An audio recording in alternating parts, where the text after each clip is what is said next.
The world's richest individuals, where charismatic yet controversial characters like Elon Musk play the rock stars. Bernard Arnault moves with the elegance of aristocrats. And Jeff Bezos orchestrates Amazon's global takeover like a tech titan symphony. An unexpected hero is quietly queuing up for the #1 spot on the list for the wealthiest person on the planet, Jensen Huang. Nvidia's maestro visionary poised to become the kingmaker of the coming AI revolution. All the while, he's smiling to the bank as he changes the world and his wallet one chip at a time. Since 2020, Huang, in the tech world's version of a Cinderella story, has been on a turbocharged ride that will likely park him at the top of the world's richest list by 2030. With a net worth already clocking in at $64.2 billion, thanks to Nvidia's eye-watering $1.2 trillion valuation, Huang is seizing the throne of the AI and graphics chip revolution. His strategic mastery and technological foresight haven't gone unnoticed. In 2021, he earned a spot in Time 100, Time magazine's yearly roundup of the globe's most impactful personalities. And he's sure enjoying the fruits of his digitally infused labor, living the high life in a sleek 11,000 square foot palace in San Francisco's ritzy Billionaires Row. Huang's chip plateau isn't just any swanky crib. It's a fortress of modernity with 7 bedrooms, 10 bathrooms, and amenities fit for a gregarious giant in the graphics space. It's also got a movie theater for the family's viewing pleasure, a wine cellar that could make Dionysus weep. Plus, it throws in postcard-perfect snapshots of the Golden Gate Bridge and Alcatraz Island for free. And inside, it's all about refined elegance, with decor and design that scream 21st century mega mogul. Adding a touch of humanity to this tech titan's narrative, meet Lori, Huang's partner since their lab partner days at Oregon State University. Together with their 2 children, Spencer and Madison, they form a formidable force behind the scenes. While Spencer dabbles in nightlife with a Taipei bar that snagged a spot on Forbes' Top 50 in Asia, Madison is charting her own course in the family empire as the product marketing manager for Nvidia's Omniverse, a venture that sounds like it's straight out of sci-fi. But the Huang family's legacy isn't just about wealth accumulation, it's about giving back. Their foundation pours resources into public health, STEM education, and higher learning, illuminating the path for countless aspiring minds in the California Bay Area. The Jensen and Lori Huang Collaborative Innovation Complex at Oregon State University stands as a testament to their commitment to fostering collaborative research and education, ensuring a brighter future for generations to come. First off, picture a world where the wealthiest individual isn't peddling clothes, cars, or rockets to space. Nope, it's someone who's crafting the brains inside computers and video games. Spoiler alert, that someone is Jensen Huang. By 2030, he's projected to rule the wealth chart for several key reasons. Let's talk numbers. Over the past decade, Nvidia's financial performance under Huang's guidance has been nothing short of spectacular. From a solid revenue of $4.13 billion in 2014, they've skyrocketed to a mind-blowing $26.9 billion by 2023. That's the kind of growth that spells financial dominance in neon letters. And Huang's personal net worth? Well, it's soared to over $60 billion in just a few years. But here's where it gets really interesting. While billionaires like Arnault and Musk are reigning in industries that might face slower growth in the AI revolution, Nvidia is sitting pretty in the fast lane. Think about it. As digital transformation becomes integral to everything from self-driving cars to advanced medical diagnostics, the demand for Nvidia's technology is only going to skyrocket. And Huang isn't just resting on his laurels. Nope, he's diving headfirst into cutting-edge technologies like quantum computing and deep learning. These aren't just buzzwords.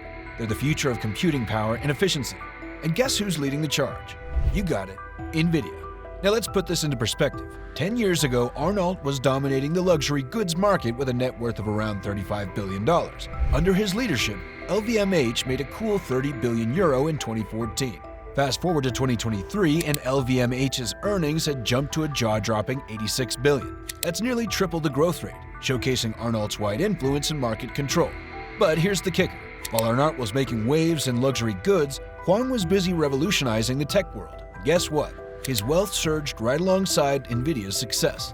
That's the power of foresight and innovation, folks. Jensen Huang's rise with Nvidia to other heavy hitters in the wealth game.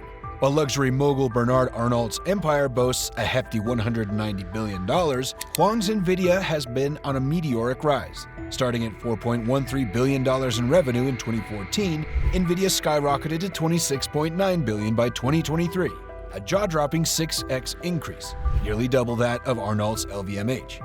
And here's the kicker. Nvidia's dominance in AI and gaming sectors promises exponential growth in the years to come, outpacing traditional luxury markets. Now, let's talk about Elon Musk. While Musk's ventures are undeniably innovative, they come with a level of unpredictability. From Tesla to his space projects, Musk's financial strategies can be as volatile as a roller coaster ride. On the other hand, Jensen Huang's steady hand at Nvidia paints a different picture, one of consistent growth and strategic vision. In the fast-paced world of tech, where innovation reigns supreme, Huang's approach seems poised for long-term success. And then there's Jeff Bezos, the titan behind Amazon. With a fortune of $161 billion and Amazon's revenues nearing $470 billion in 2021, Bezos has certainly made his mark. But with Bezos stepping down as CEO and diversifying his investments, the trajectory of his wealth accumulation may see a more gradual incline. Meanwhile, Huang and Nvidia are at the forefront of the AI revolution, primed for explosive growth in the coming years. Born on February 17, 1963 in Taiwan, Huang's journey is a testament to ambition, perseverance, and triumph over adversity. But how did this son of Taiwan rise to become a dominant force in the tech world? Well, let's rewind to the 1960s, a time when the tech landscape was vastly different from what we know today.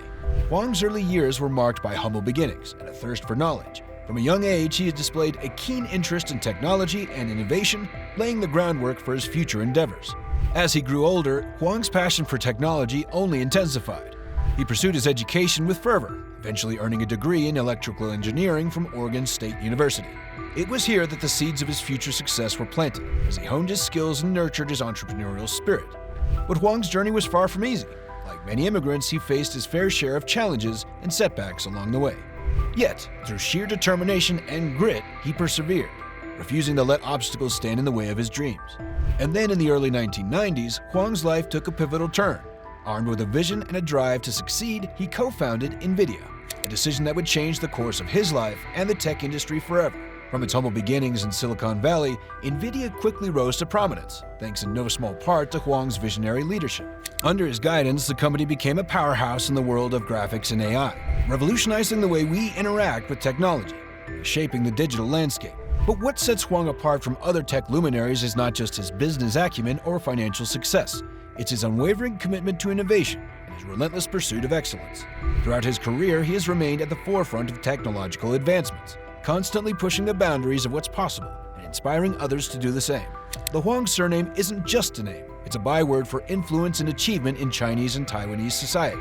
From dynastic scholars to revolutionary heroes, the Huang family has left an indelible mark on history.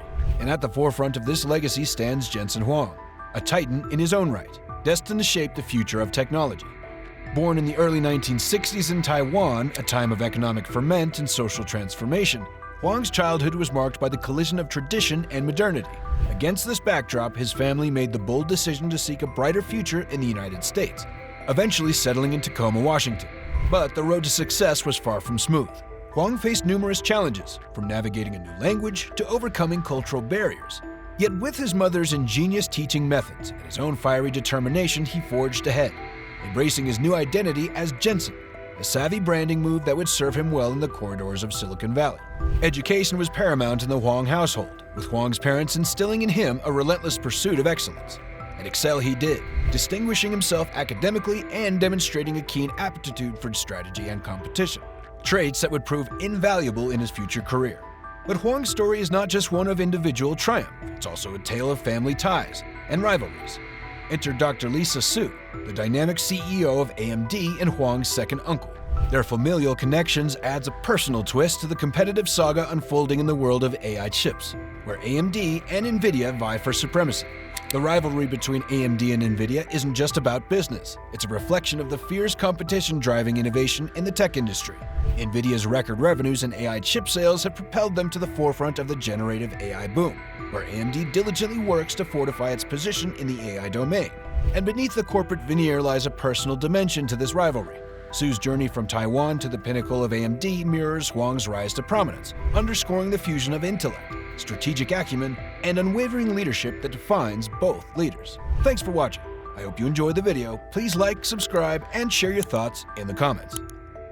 The goldmine of knowledge about how Africa's wealthiest billionaires rake in their cash, brought to you by none other than Forbes. Buckle up because we're about to unravel the secrets behind the fortunes of Africa's richest moguls. Now, picture this. The fortunes of Africa's elite have been on a roller coaster ride over the past year. But guess what? They're bouncing back, folks. That's right. After a slight dip, these titans of industry are reclaiming their spots at the top of the financial food chain. While they might not have reached their all-time highs from 2022 just yet, they're certainly inching their way back up. So who are these money magicians? Well, let me break it down for you. According to the latest Forbes list, the top 20 billionaires in Africa are sitting pretty on a combined wealth of $82.4 billion. Hold on to your hats, because that's a cool 900 million more than last year. But here's the kicker. A big chunk of that increase can be chalked up to the return of a familiar face, Nigeria's own Femi Otedola, making a grand comeback after disappearing from the scene since 2017. Now, let's take a peek at the leaderboard, shall we? South Africa takes the lead with a whopping 6 spots on the list, followed closely by Egypt with 5 and Nigeria with 4. But hey, let's not forget about the underdogs. Algeria, Tanzania, and Zimbabwe each boast a billionaire of their own, while Morocco proudly claims 2 seats at the table. It's a true melting pot of wealth, folks. So, who's strutting their stuff at the top of the billionaire pyramid in 2024? Coming in at number 5, we've got none other than Mike Adenuga. Hailing from Nigeria, Adenuga is a force to be reckoned with as the country's second richest man. But wait, there's more. He's not just second best, he's double dipping in the billionaire pool. Now that's what I call a double whammy of success. Mike Adenuga, a powerhouse in both telecommunications and oil production, this Nigerian mogul has been making waves with his mobile phone network Globacom, which boasts a staggering 60 million subscribers. Talk about reaching the masses. Adenuga's empire extends even further with the construction of Glo 1, a colossal 6,100-meter submarine internet cable stretching all the way to the UK via Ghana and Portugal. Oh, and let's not forget about his oil exploration outfit, Con Oil Producing, which is blazing trails with operations across 6 oil blocks in the Nile Delta. With Adenuga at the helm, it's no wonder his wealth continues to soar to new heights. Next on our list is Nassef Nasser Suisse, a titan of investment and a proud member of Egypt's wealthiest family. With a jaw-dropping net worth of $8.7 billion, Suisse is no stranger to the big leagues. In December 2020, he made headlines with his savvy investment moves, snagging a 5% stake in the New York-listed firm Madison Square Garden Sports, the proud owners of the NBA Knicks and the NHL Rangers. But wait, there's more. Suisse isn't content with just one ace up his sleeve. He also holds a nearly 6% stake in the German sportswear giant Adidas. Let's not forget about OCI, his brainchild and one of the world's largest nitrogen fertilizer producers, with operations spanning across Texas and Iowa. With Suisse calling the shots, it's clear that his financial empire knows no bounds. Now let's turn our attention to Nicky Oppenheimer and the illustrious Oppenheimer family, a name synonymous with the glittering world of diamonds. As the heir to the De Beers diamond fortune, Nicky Oppenheimer continued his family's legacy with gusto. For 85 years, the Oppenheimers held sway over the diamond trade, but it was Nicky who truly cemented their place in history. In a bold move in 2001, he took the reins and steered De Beers into private territory, securing its status as a powerhouse in the industry. But the saga doesn't end there. In 2012, Nicky made waves once again by selling his 40% stake in the firm to mining giant Anglo American for a jaw-dropping $5.1 billion in cash. Talk about a diamond-studded payday. Nicky Oppenheimer. Back in 2014, Oppenheimer decided to spread his wings and soar into the world of aviation, founding Fireblade Aviation in the bustling city of Johannesburg. Specializing in chartered flights, this venture catapulted Oppenheimer even further into the realms of success. But that's not all. When it comes to land ownership, Oppenheimer isn't just playing small. He's got a whopping 720 square miles of conservation land under his belt, spanning across South Africa, Botswana, Zimbabwe, and beyond. Now that's what I call a real estate empire with a cause. Now let's shift our gaze to the man who's been making waves in the world of luxury goods, Johann Rupert and the illustrious Rupert family. Hailing from South Africa, Rupert is the mastermind behind some of the most coveted brands in the luxury market. But what sets him apart from the rest? Well, for starters, he's not content with just a slice of the pie. He's holding on tight to the whole darn bakery. With a keen eye for luxury, Rupert has solidified his empire with a diverse portfolio of brands that leave consumers clamoring for more. From high-end watches to exquisite jewelry, his influence knows no bounds. So what's his secret to success? Well, you just have to stick around to find out. Coming in hot at the number 2 spot this year is none other than Johann Rupert. With a net worth of $10.1 billion, Rupert might have seen a slight dip from last year's figures. But hey, who's counting when you're still rolling in billions? As the mastermind behind iconic brands like Cartier and Montblanc, but here's the kicker. This isn't Rupert's first rodeo in the world of wealth. In fact, his journey began way back in 1998, when he orchestrated the spin-off of assets from Remgro Limited, a company founded by his father Anton in the 1940s. But wait, there's more. Rupert isn't content with just one feather in his cap. He's got his fingers in multiple pies, with a 7% stake in the diversified investment firm Remgro, which he also chairs, and a hefty 26% ownership of Richest, an investment holding company based in Luxembourg. Rupert's influence stretches far and wide. Whether it's calling the shots in the boardroom or making strategic investment moves, this billionaire extraordinaire knows how to make his mark in the world of finance. So what's the secret to Rupert's success? Well, folks, you'll just have to stick around to find out. From luxury brands to investment ventures, he's a true visionary who's redefining the meaning of wealth. So grab your popcorn and settle in, because you're about to witness the power and prestige of Africa's richest billionaires in action. Leading the pack as the coveted #1 spot is none other than Aliko Dangote, a name synonymous with wealth and success.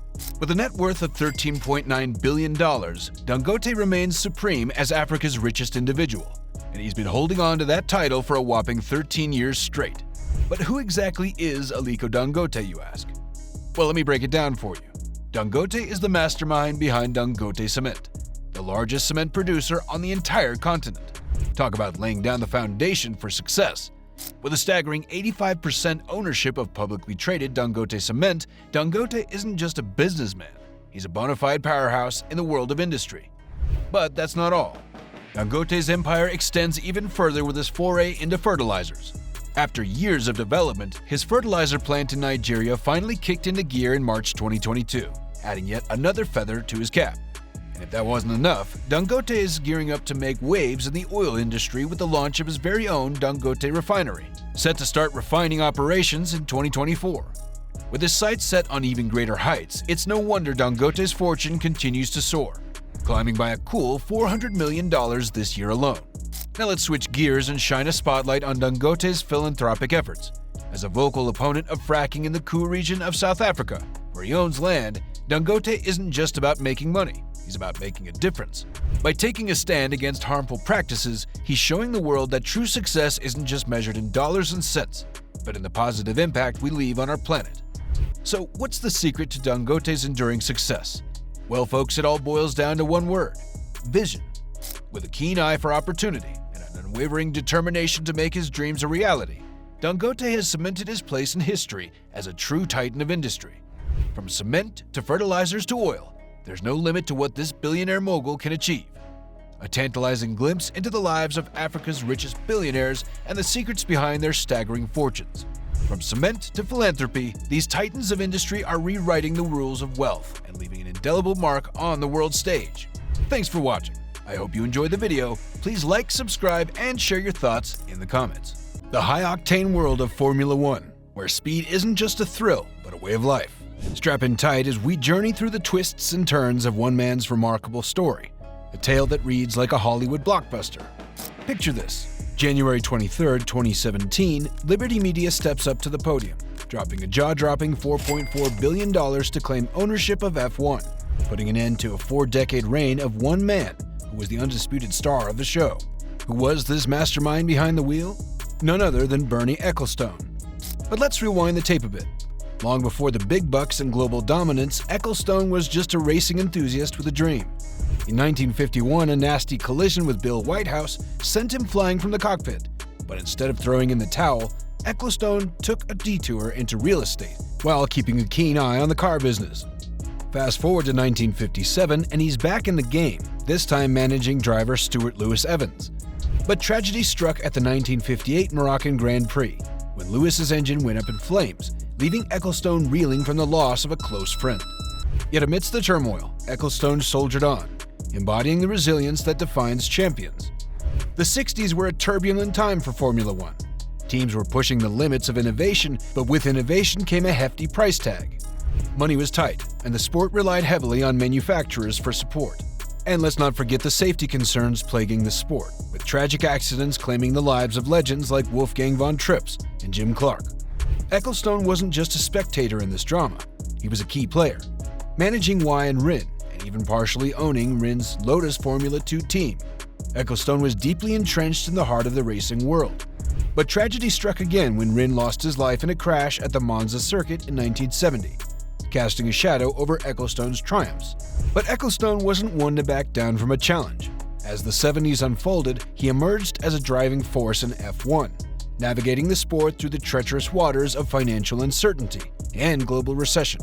His shrewd business acumen and unwavering determination were the fuel that kept F1's engines soaring. Fast forward to the 21st century and Ecclestone's legacy looms large over the world of motorsport.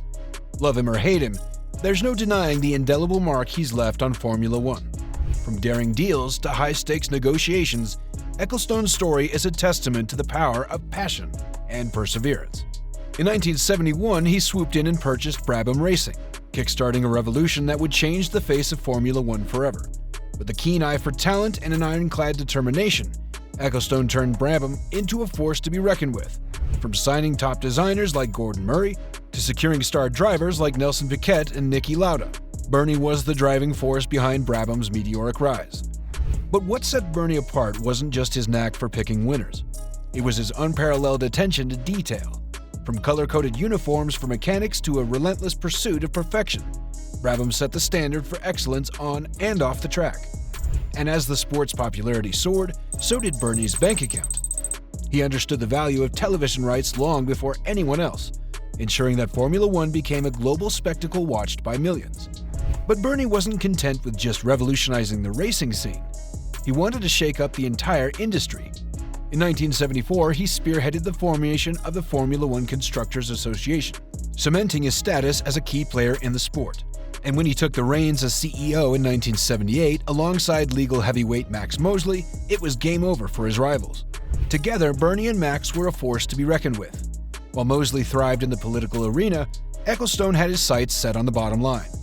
They were a match made in heaven, or perhaps hell, depending on who you ask. Armed with a shared vision and a healthy dose of cunning, they took on the establishment and won. But Bernie's legacy isn't just about dollars and cents. It's about passion and perseverance. He saw the potential in Formula One when others saw only a sport. And thanks to his tireless efforts, F1 became more than just a race. It became a global phenomenon. Sponsorships poured in faster than a pit crew changing tires, as brands clamored to hitch their wagons to the Formula One phenomenon. With Bernie at the helm, the race promoters lost their bargaining power faster than a rookie driver spinning out on the first lap. In television networks, they needed Bernie more than a car needs gasoline. The man had the golden touch, turning Formula One into must-watch TV. But Bernie wasn't just raking in cash, he was wielding power like a seasoned pro.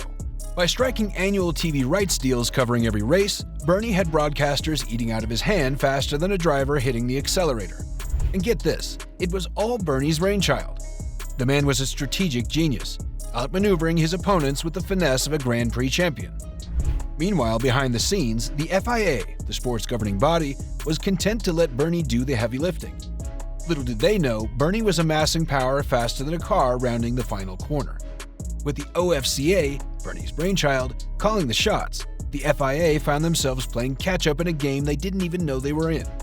But every hero needs a nemesis, and in 1978, Bernie met his match in the flamboyant Jean-Marie Balestre, the new president of the FIA.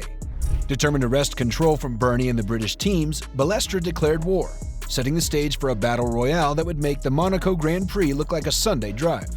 Picture this. Behind the scenes, when the cameras weren't rolling, a battle of wits unfolded between Ecclestone and the FIA president. It was a game of cat and mouse, with secrets and alliances lurking around every corner. Bernie, always one step ahead, tracked down the FIA president's calls, discovering a clandestine conversation with Lotus boss Colin Chapman. Sensing trouble, Bernie swooped in, charming Chapman with compliments and flattery, securing his allegiance with finesse. Talk about a strategic masterstroke. But Bernie's toolkit went beyond smooth talking. His personal connections with track owners and government officials gave him the edge when it mattered most. From cozying up to King Juan Carlos for control of the circuit to orchestrating negotiations in the dead of night, Bernie played the game like a seasoned pro. And when it came to bluffing, Bernie had nerves of steel. During the South Africa Grand Prix, when the FIA president declared the race wouldn't count towards the championship, Bernie didn't bat an eye. Instead, he rallied the teams, covered costs, and even provided tires out of his own pocket. Now that's what I call playing hardball. But Bernie's crowning achievement came in the form of the Concord Agreement, a game-changing pact that reshaped the landscape of Formula One. With Enzo Ferrari by his side, Bernie dealt the final blow to his rivals, cementing his dominance in the sport. In 1995, Ecclestone's influence reached its peak when Max Mosley's FIA handed him the commercial rights to F1 for a jaw-dropping 15 years. Yep, you heard that right. One man, one sport, 15 years. It was a coronation of sorts, a nod to Bernie's unrivaled power over the destiny of Formula One. But Bernie was just getting started. In a move straight out of a playbook, he transferred ownership of his Formula One empire to his wife Slavica in 1996. Talk about a power move. This maneuver wasn't just about taxes. It was all part of Bernie's intricate plan to take Formula One to new heights. With the reins of Formula One now firmly in Slavica's hands, Bernie orchestrated a series of groundbreaking deals that reshaped the landscape of the sport. From negotiating a 10-year deal with the teams to inking a robust 15-year agreement with the FIA, Bernie was unstoppable. But Bernie wasn't just making waves in the boardroom. He was making headlines in the political arena too. With a cool $1 million donation to the Labour Party, Bernie showed that he wasn't afraid to play hardball when it came to lobbying the government.